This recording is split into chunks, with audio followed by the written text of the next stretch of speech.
Page number 36 Lucent इतिहास। विजयनगर साम्राज्य की प्रशासनिक इकाई का क्रम घटते इस प्रकार था: प्रांत, मंडल, कोट्टम या वलनाडु, जिला, नाडु मेल ग्राम, 50 ग्राम का समूह, पूर्वग्राम। विजयनगर कालीन सेनानायकों को नायक कहा जाता था। ये नायक वस्तुतः भू सामंत थे, जिन्हें राजा वेतन के बदले अथवा उनकी अधीनस्थ सेना के रख रखाव के लिए विशेष भूखंड दे देता था, जो अमरम कहलाता था। अयंगर व्यवस्था प्रशासन को सुचारू रूप से संचालित करने के लिए प्रत्येक ग्राम को एक स्वतंत्र इकाई के रूप में संगठित किया गया था। इन ग्रामीण इकाइयों पर शासन हेतु 12 प्रशासकीय अधिकारियों की नियुक्ति की जाती थी, जिनको सामूहिक रूप से अयंगर कहा जाता था। ये अवैतनिक होते थे। इनकी सेवाओं के बदले सरकार इन्हें पूर्णतः लगान मुक्त व कर मुक्त भूमि प्रदान करती थी।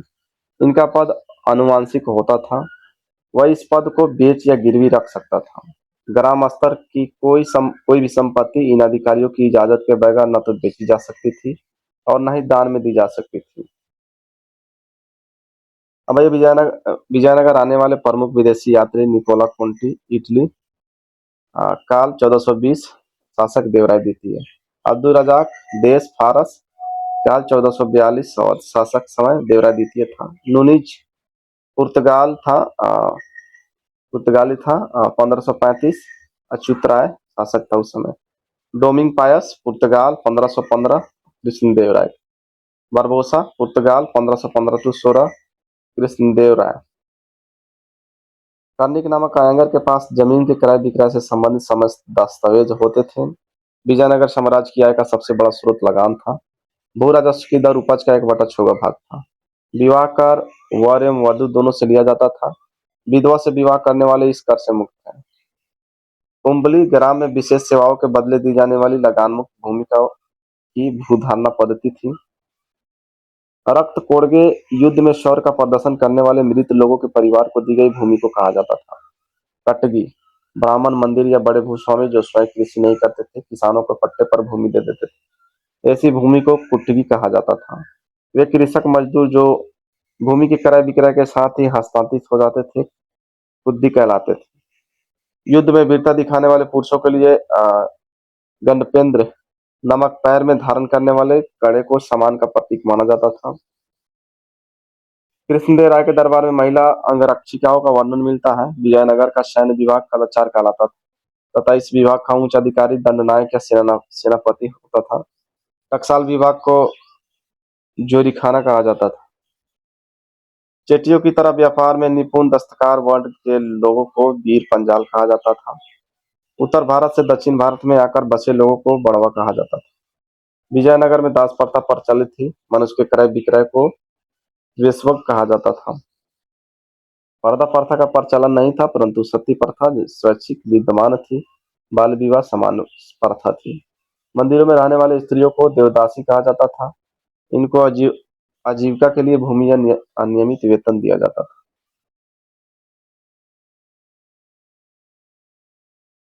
विजयनगर के मंदिर स्थापत्य की एक प्रमुख विशेषता कल्याण मंडप एवं 1000 स्तंभों वाले गोपुरम का निर्माण था। कल्याण मंडप में देवता का विवाह समारोह मनाया जाता था। मंदिर के साथ देवता की पत्नी हेतु अमान मंदिर का भी निर्माण होता था। तिरुपति मंदिर में कृष्णदेव राय एवं उसकी पत्नियां तिरुमल एवं चिंता देवी तथा वेंकट प्रथम आदि की मूर्तियां हैं। महानवमी का त्योहार विजयनगर का प्रमुख राज्योत्सव था। यह उत्सव देवी दुर्गा को प्रसन्न करने के लिए था। विजयनगर काल की कन्नड़ कृतियों में भीमक द्वारा रचित वासव पुराण अत्यंत प्रसिद्ध लिंगायत धर्म ग्रंथ है।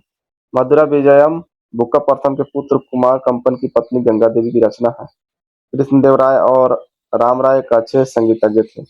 लक्ष्मी नारायण कृष्णदेव राय का दरबारी संगीतकार था। उसने संगीत सूर्योदय नामक पुस्तक की रचना की। संत विद्यारण्य ने संगीत ग्रंथ संगीतसार की रचना की। वीणा विजयनगर साम्राज्य का सर्वाधिक प्रसिद्ध और लोकप्रिय संगीत वाद्य था। विजयनगर की चित्रकला विपक्षी कला के नाम से जानी जाती है।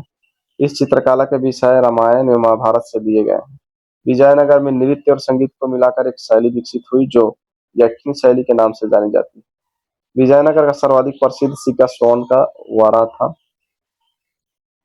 इसका वजन 52 ग्रेन था, जिसे विदेशी यात्रियों ने हून, प्रदोष या पगोड़ा के रूप में उल्लेखित किया है। सोने के छोटे सिक्कों को प्रताप व फनम कहा जाता था।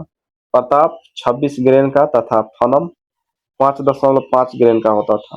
चांदी के छोटे सिक्कों को तार कहा जाता था। विजयनगर के पश्चिमी तटीय क्षेत्रों में क्रुजेडो पुर्तगाली, दिनार फारसी, फ्लोरिन और डुकेट इटली मुद्रा पर चली थी। अब आइए बहमानी राज देखते हैं।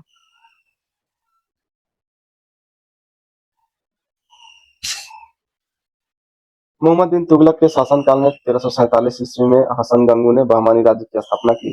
तो अलाउद्दीन हसन बहमन शाह के नाम से सिंहासन पर बैठा और गुलबर्गा को अपनी राजधानी बनाया। इसकी राजभाषा मराठी थी। इसने अपने साम्राज्य को 4 प्रांतों में गुलबर्गा, दौलताबाद, बरार एवं बीदर में बांटा। इसकी मृत्यु 11 फरवरी 1358 ईस्वी को हो गई। अलाउद्दीन हसन के पश्चात उसका पुत्र मोहम्मद शाह प्रथम सुल्तान बना। इसके काल में ही सबसे पहले बारूद का प्रयोग हुक्का के विरुद्ध में हुआ था। भीमा नदी के तट पर फिरोजाबाद की स्थापना ताजाउद्दीन फिरोज ने की थी। फिरोज खगोलकी को प्रोत्साहन देता था और उसने दौलताबाद के पास एक वेधशाला बनवाई। फरिश्ता के अनुसार फिरोज फारसी, अरबी और तुर्की के अतिरिक्त तेलुगु, कन्नड़ और मराठी भाषा का भी ज्ञाता था। तो यहाँ पे देख लेते हैं बहमानी वंश के प्रमुख शासक।